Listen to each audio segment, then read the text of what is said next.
हमें पता है कि जैसे जैसे इलेक्ट्रॉन न्यूक्लियस से नियर बार आता जाएगा वैसे वैसे यहाँ पे हमें डिफरेंट डिफरेंट नंबर्स मिलते हैं। देख लो, n equals 1, n equals 2, n equals 3, n equals 4, 5, 6, 7 and then infinitive line. अगर कहीं से भी इलेक्ट्रॉन फर्स्ट पे आ रहा है तो उसको हम बोलेंगे लाइमैन सीरीज। अगर 2 पे आ रहा है तो फिर उसको हम बोलेंगे बामर सीरीज। वैसे ही 3 पे आ रहा है तो उसको हम बोलेंगे पाश्चन series, then bracket and then P fund series. Okay, तो इलेक्ट्रॉन कौन से नंबर से वापिस आ रहा है उसके ऊपर ये डिपेंड करता है स्टूडेंट्स। तो जिससे हमें लाइमैन, बामर है वो विजिबल है, Paschen, then bracket and then P fund. तो स्टूडेंट्स हमें ये सीरीज मिलती है। नेक्स्ट, विजिबल स्पेक्ट्रम में red, orange, yellow, green, blue, indigo, violet. तो ये जो स्पेक्ट्रम है, तो हाइड्रोजन स्पेक्ट्रम ये कैसे मिलता है हम देखते हैं। तो हमें पता है कि प्रिज्म में से जब भी नॉर्मल लाइट मिलेगी तो पहले वो डिस्ट्रैक्ट होगी और उसके बाद वो डिस्पर्स होगी। सो फाइनली हमें ये सब के कलर मिलते हैं। It is VIBGYOR. तो स्टूडेंट्स ये पता ही होगा, लास्ट लेक्चर में हमने पढ़ा है। तो ये जो मिला उसको हम बोलेंगे स्पेक्ट्रम। नेक्स्ट, तो यहाँ पे ये थोड़ा मुड़ जाता है स्टूडेंट्स, ये पता ही होगा। तो उसकी रेंज यहाँ पे लिखी है, देख लो, 350 से लेके 400, then 450 up to 750 and then 700 तक। जैसे हमें रेनबो मिलता है वैसे ही यहाँ पे स्पेक्ट्रम मिलता है। इसको हम बोलेंगे कंटिन्यूअस स्पेक्ट्रम। और ये जो कंटिन्यूअस स्पेक्ट्रम है वो पर्टिकुलर रेंज में ही हमें मिलता है। 10⁻16 से 10⁻12 मीटर ये रेंज वाले, इसको हम बोलेंगे gamma rays, then after X rays, then after ultraviolet, then visible spectrum. और ये यहाँ पे इलेबोरेट किया है, देख लो। Then after IR, then microwave, then radio waves, then FM, यहाँ पे AM, और फाइनल होगा लॉन्ग रेडियो वेव्स। ओके, तो यहाँ पे वेवलेंथ इंक्रीज हो रही है तो फिर यहाँ पे फ्रीक्वेंसी डिक्रीज हो रही है, देख लो। 24, देन 22 अप टू 10⁸, और यहाँ पे -16 टू 10⁸। तो इलेक्ट्रोमैग्नेटिक रेडिएशन, जैसे कोई भी ऑब्जेक्ट, कोई भी मैटर अगर वो एब्जॉर्ब करता है तो उसके अंदर जो एटम होते हैं, तो एटम के अंदर ये इलेक्ट्रॉन वो एनर्जी गेन करता है। तो अकॉर्डिंग टू बॉस थियरी कि जैसे वो इलेक्ट्रॉन एनर्जी गेन करेगा तो वो दूर जाएगा, उससे भी ज़्यादा होगा तो फिर वो और दूर जाएगा। मतलब जैसे जैसे वो इलेक्ट्रॉन दूर जाता रहता है वैसे वो रिटर्न आएगा। अब रिटर्न आने के बाद वो क्या होता है, वापस फर्स्ट ऑर्बिट में आ जाएगा। नेक्स्ट, तो इसको हम बोलते हैं एक्साइटेशन एंड डी एक्साइटेशन। तो जब वो रिटर्न आता है तो डी एक्साइटेशन, ओके, और वो कौन से नंबर पर रिटर्न आता है तो उसके ऊपर ये डिपेंड करता है। तो जब रिटर्न आता है तो उसमें से जो रे निकलता है वो पर्टिकुलर वेवलेंथ वाली होती है, जिससे वो डिस्ट्रैक्ट भी पर्टिकुलर वेव से होगा और फिर वो फोटोग्राफिक प्लेट पे पर्टिकुलर लाइंस देते हैं। तो इसको हम बोलेंगे एमिशन स्पेक्ट्रम। ओके, और यहाँ पे वो मिलेगा हमें कंटिन्यूअस स्पेक्ट्रम और एमिशन स्पेक्ट्रम। तो दोनों में डिफरेंस यही है। ओके, तो रिमेनिंग यहाँ पे डार्क स्पेस है, यहाँ पे ब्राइट लाइट है, और यहाँ पे पूरा कंटिन्यूअस स्पेक्ट्रम मिलता है। और ये जो मिलता है उसको हम लाइन स्पेक्ट्रम बोलेंगे। तो ब्राइट लाइट होती है pertaining the specific wavelengths, that's why we are getting these lines. यहाँ पे दोनों के बीच में अगर हम डिफरेंस देखें तो जो कंटिन्यूअस में जो गैप है ना वहीं पे वो मिलेगा। चलो देखो, सोर्स, सैंपल, फिर प्रिज्म, और सामने फोटोग्राफिक प्लेट पे पर्टिकुलर लाइन। इसको बोलेंगे हम एब्जॉर्प्शन स्पेक्ट्रम। ये एमिशन लाइन स्पेक्ट्रम है, और दोनों में एग्जैक्ट गैप वही मिलता है। मतलब जो ऊपर जो हमें डार्क लाइंस मिलती है वहीं पे वो कलर्ड मिलेंगी। So the study of emission और absorption spectra to determine the molecular structure is referred and it is known as spectroscopy. Emission spectrum is also known as atomic spectrum, क्योंकि different elements के लिए वो different होगा। Emission spectrum देखो actually ऐसा दिखता है, जैसे हमारे फिंगरप्रिंट होती है वैसे ही। तो सोडियम के लिए ऐसा, मर्क्यूरी के लिए, लिथियम के लिए, हर एक के लिए वो लाइन स्पेक्ट्रम डिफरेंट होगा। So it is based on the particular atom, that's why it is known as atomic spectra. अब रॉबर्ट बंसन ने फर्स्ट टाइम फाइंड आउट किया था, तो उसने रुबिडियम और सीजियम और thallium, indium, gallium, then scandium और फिर हीलियम। तो इन सब के लिए उसने ये स्पेक्ट्रा फाइंड आउट किया था। तो देखो यहाँ पे इसने इंटरफेरोमीटर लिया और सोर्स में से जो लाइट मिली, जो सैंपल में से फिर वो लाइट पास की तो सामने डिटेक्टर में से मिला, जिससे हमें यहाँ पे उसको कंप्यूटर के साथ कनेक्ट हुआ। तो ये है पूरा स्पेक्ट्रोमीटर और उसमें से जो ग्राफ मिलता है it is known as spectrum. Then atomic spectrum of hydrogen. तो देखो हाइड्रोजन के लिए ऐसा स्पेक्ट्रम हमें मिलता है। इलेक्ट्रिक डिस्चार्ज ट्यूब में हाइड्रोजन गैस फिलअप किया एट लो प्रेशर, तो जैसे उसमें से इलेक्ट्रिसिटी पास की एट हाई वोल्टेज, तो क्या हुआ, वो इलेक्ट्रिसिटी एब्जॉर्ब हुई किससे, हाइड्रोजन एटम के इलेक्ट्रॉन से। तो जैसे वो इलेक्ट्रॉन एनर्जी गेन करेगा वो न्यूक्लियस से दूर जाएगा, क्योंकि उसकी एनर्जी बढ़ गई इसलिए। मतलब जैसे जैसे इलेक्ट्रॉन न्यूक्लियस से दूर जाता है वैसे वैसे उसकी एनर्जी इंक्रीज होती है, और एनर्जी गेन की और दूर गया, फिर वो एक लेवल पे इतना दूर चला जाता है कि फिर न्यूक्लियस उसे अट्रैक्ट नहीं कर पाता। That means we can say that at that time now electron is released from the particular energy release करने से फिर वो न्यूक्लियस से वापस आ जाता है, क्योंकि वो लॉन्ग टाइम उस स्टेट में नहीं रह पाता है। सो वो इलेक्ट्रोमैग्नेटिक रेडिएशन होता है, और वो रेडिएशन हम मेजर करते हैं स्पेक्ट्रोमीटर इंस्ट्रूमेंट से। देख लो, सोर्स ऑफ हाइड्रोजन, देन उसमें से जो लाइट मिलती है वो लाइट मैजेंटा कलर की होती है, स्लिट में से पास किया जिससे वो एक बीम मिल गया, फिर वो बीम इरिडिएट हुआ प्रिज्म के सरफेस से जिससे वो डिस्पर्स हुआ और सामने फोटोग्राफिक प्लेट पे वो पर्टिकुलर लाइंस देता है। So it is known as hydrogen spectrum. तो हाइड्रोजन स्पेक्ट्रम देख लो, Lyman, then Balmer, then Paschen, then Brackett, then P fund. तो इस हिसाब से हमें मिलेगा।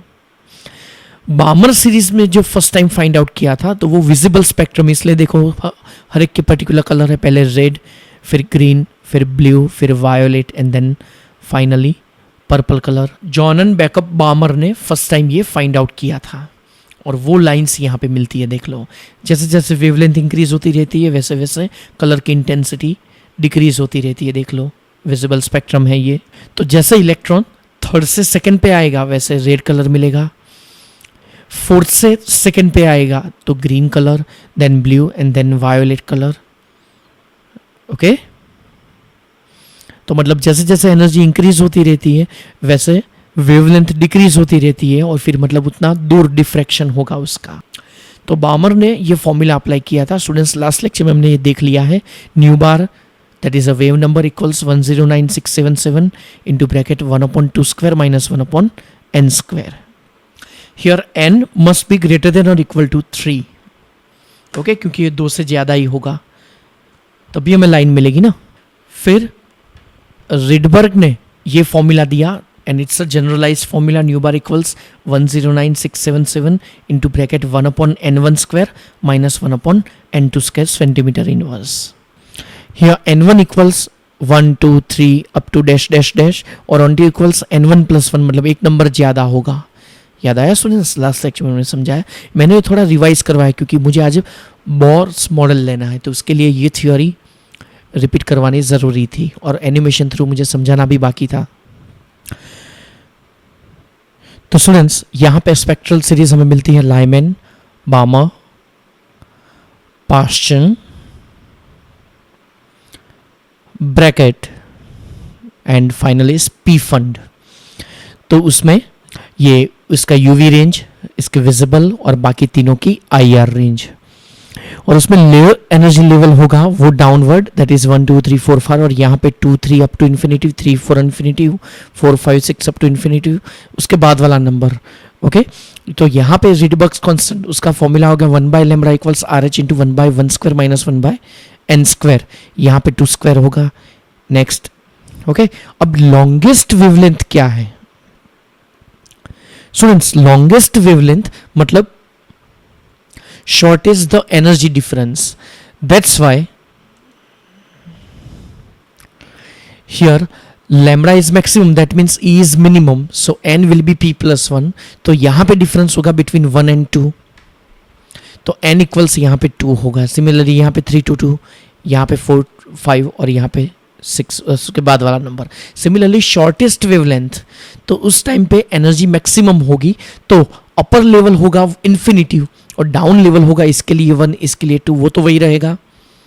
तो देख लो infinity to 1, then infinity to 2, then तो इन सब में इन्फिनिटी होगा. सो हम लैम्बडा इजिली फाइंड आउट कर पाएंगे इससे. यहाँ पे इन्फिनिटी पुट डाउन कर दो तो शॉर्टेस्ट वेवलेंथ, और 2, 3, 4, 5, 6 इन सब में सबमिट कर दो तो लॉन्गेस्ट वेवलेंथ. और रेशियो भी हमें इजिली फाइंड आउट हो पाएगा. तो यहाँ पे रेशियो होगा 4:3, 9:5. तो हम इजिली यहाँ पे ये कैलकुलेट कर पाएंगे स्टूडेंट्स. ओके, तो ये रेशियो भी याद कर लो यार, पूरा टेबल लर्न कर दो अपनी तरफ से.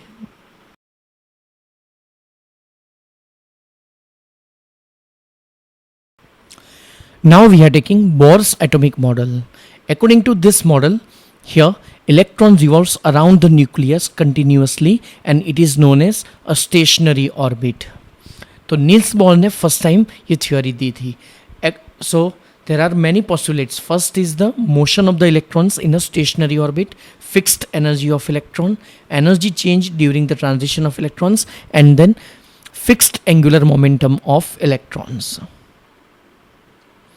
Now, motion of electrons in a stationary orbit. So, whenever electron doesn't gain any type of energy at that time, electron revolves around the nucleus in a orbit at same rate, at same velocity. So, it is known as orbit of the fixed radius and energy, and it is known as stationary orbit. Okay, और उसको हम बोलेंगे concentric orbit also. Now, electrons are always attracted by the electrostatic force with the nucleus. Next is fixed energy of electron, मतलब जो भी उसकी electron की energy होगी वो ऑलवेज फिक्स्ड होगी क्योंकि वो कंटिन्यूअसली इसमें रोटेट करता है. When electron gains the energy तो वो दूर जाएगा और उसकी स्पीड भी ज़्यादा होगी. ओके, और वो कंटिन्यूअस से अब जब इलेक्ट्रो एनर्जी वो रिलीज करेगा, एमिट करेगा, तब वो रिटर्न आएगा. तो सपोज हम तो जब एब्जॉर्प्शन करता है तो वो दूर जाता है और एमिशन करता है तब वो नज़दीक आता है. तो इसका जो गैप है that is our delta E, और डेल्टा ई इक्वल्स फॉर्मूला होगा ई एफ माइनस ई आई, इन दोनों का difference. Energy change during the transition of electrons, तो हमें पता है कि जैसे इलेक्ट्रॉन रिटर्न आएगा तब वो जो चेंज होता है एनर्जी का वो है न्यू फ्रीक्वेंसी, और वो कैलकुलेट होगा nu equals delta E by h. Students last lecture में ये हो चुका है अपना. और delta E means E two minus E i, या तो फिर हम बोल सकते हैं E f minus E i and divided by h, that is Planck's constant. Fixed angular momentum of electron. See, so electron कि जो मोमेंटम होता है उसका फॉर्मूला है mvr, तो उसको हम बोलेंगे एंगुलर मोमेंटम. इसमें m है mass of electron, velocity of electron and the radius of the orbit means circular path, and it has a formula nh upon 2 pi, where n is the 1, 2, 3 orbit order, h is Planck's constant. Now electrons can move in a fixed orbit only. It represents that here electron अगर वो इन दोनों के बीच में कभी नहीं रहेगा, या तो फिर फर्स्ट में, सेकेंड में, थर्ड में, और वो पता चला है हमें हाइड्रोजन स्पेक्ट्रम से. Now Bohr's theory of the hydrogen atom. So first is principal quantum numbers. तो ये जो n equals 1 that is first orbit, n equals 2 means second orbit, n equals 3 मतलब third orbit, उसको हम बोलेंगे principal quantum number. Next is orbit और radii. तो यहाँ पे n equals 1 तो फिर उसको हम बोलेंगे R1, R2 और R3. तो Rn equals formula है n square into A0, where A0 is constant and it has a value 52.9 picometer. Okay, remember this formula. So substituting the value of n means R1 equals होगा 1 square into 52.9. So radius of first orbit is 52.9. 2, then it will be square of 2 into 52.9. Okay. So उसको हम energy level भी बोलते हैं E1, E2 and E3.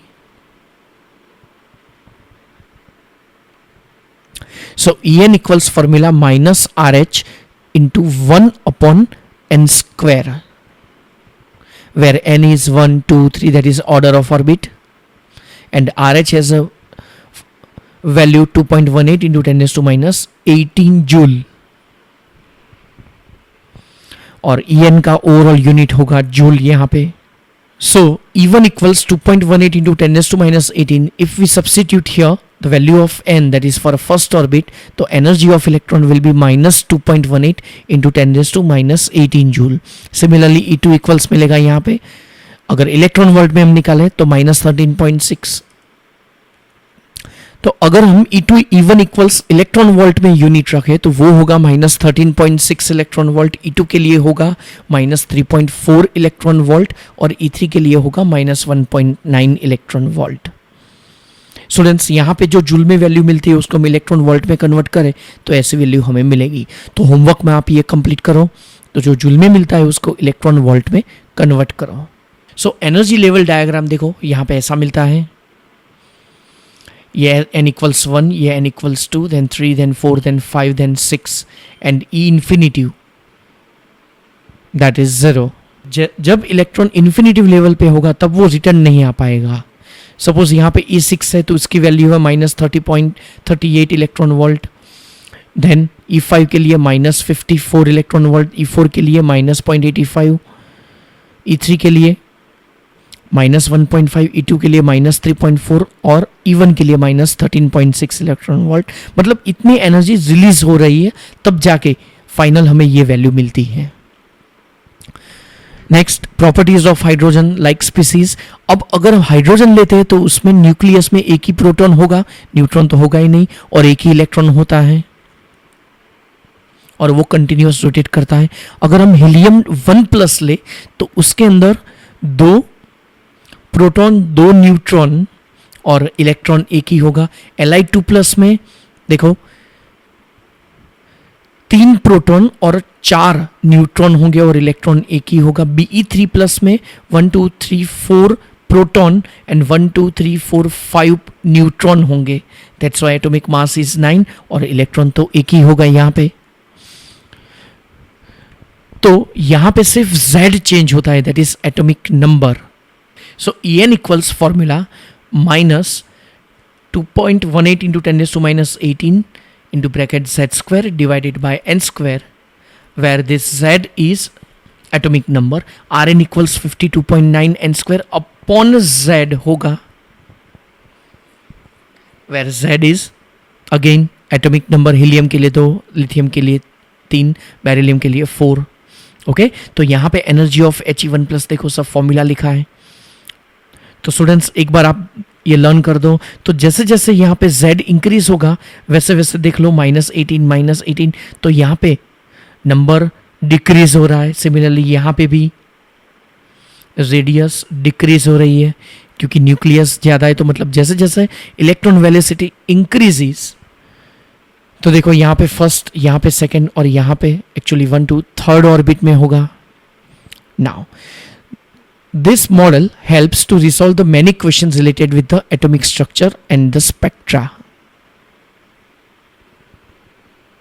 First is, how is an atom is stable?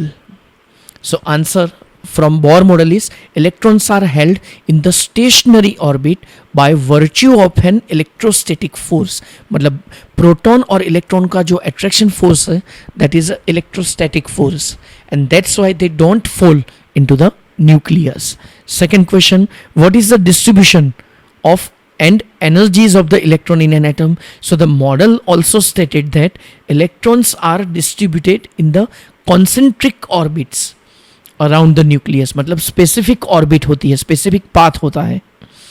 So the orbits have a specific energy which decreases or increases during the electronic transition. Next यहाँ पे EF और EI 2 energy level हम ले रहे हैं. So delta equals EF minus EI. So En equals minus RH 1/n², where n equals 1 2 3 up to dash and RH is Rydberg's constant, value पता होगी minus 2.18 into 10⁻18 joule. तो यहाँ पे दोनों का फॉर्मूला अगर हम लिखें तो डेल्टा ई इक्वल्स हमें मिलेगा minus RH upon NF² minus into bracket minus RH upon NI². तो ये पॉजिटिव हो जाएगा. तो फाइनली हमें डेल्टा ई इक्वल्स मिलेगा RH into 1/NI² minus 1/NF². तो यहां पे फॉर्मूला मिलेगा हमें delta E equals R H into bracket 1/ni² minus 1/nf²। सो जब एब्जॉर्ब होगा तब ni लेस देन nf होगा।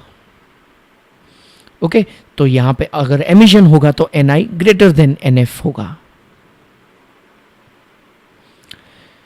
तो देखो हाइड्रोजन एब्जॉर्प्शन स्पेक्ट्रम और एमिशन स्पेक्ट्रम इतना डिफरेंस है दोनों में। तो ये हो गई Lyman series, next बामर, portion, bracket और पी फंड। तो इलेक्ट्रॉन E6 है -30.8। तो देखो ये सब वैल्यूज अभी मैंने समझाई थी। Okay then E3 -1.5 electron volt, then -3.4 and finally -13.6 electron volt. Spectral lines of hydrogen atom देखो ऐसे मिलते हैं यहाँ पे। So nu equals delta E by h equals R H upon h into bracket 1/ni² minus 1/nf²। Lambda equals c by nu. अब limitations of the Bohr's atomic model. तो presence of the doublets in the hydrogen spectrum, कई कबार हमें दो lines ऐसे यहाँ पे combine मिलती है। तो डबलेट क्यों मिलती है, तो वो ये बोर्स मॉडल नहीं समझा सकता। Next ज़ीमान effect. जिंक पे अगर एट 4680 वैल्यू पे अगर मैग्नेटिक फील्ड में हम देखें तो हमें नॉर्मल लाइट मिलती है और फिर वो स्प्लिट हो जाती है। So this splitting is known as Zeeman effect. तो ये नहीं समझा सकता, देख लो। तो मैग्नेटिक फील्ड में हमें यहाँ पे लाइंस मिलती है। सिमिलरली स्टार्क इफेक्ट, तो कई कबार नॉर्मल लाइन भी स्प्लिट हो जाती है, देख लो ऐसे। तो वो नहीं समझा सकता। तो जब दो हाइड्रोजन एटम्स कंबाइन होते हैं तो इलेक्ट्रॉन शेयर करके या तो फिर डोनेट या एक्सेप्ट करके कैसे बनाएगा, तो वो ये समझा नहीं सकता। देखो इसका पार्टिकल नेचर है और वेव नेचर दोनों है। तो dual nature of electron can not be explained by this bourse atomic model. तो नील्स बोर ने ये जो रूल दिया था तो कुछ बातें वो एक्सप्लेन नहीं कर पाता है, जिससे quantum mechanical model of an atom produce हुआ। ओके स्टूडेंट्स, तो ये हम नेक्स्ट लेक्चर में देखेंगे। Then good bye for today.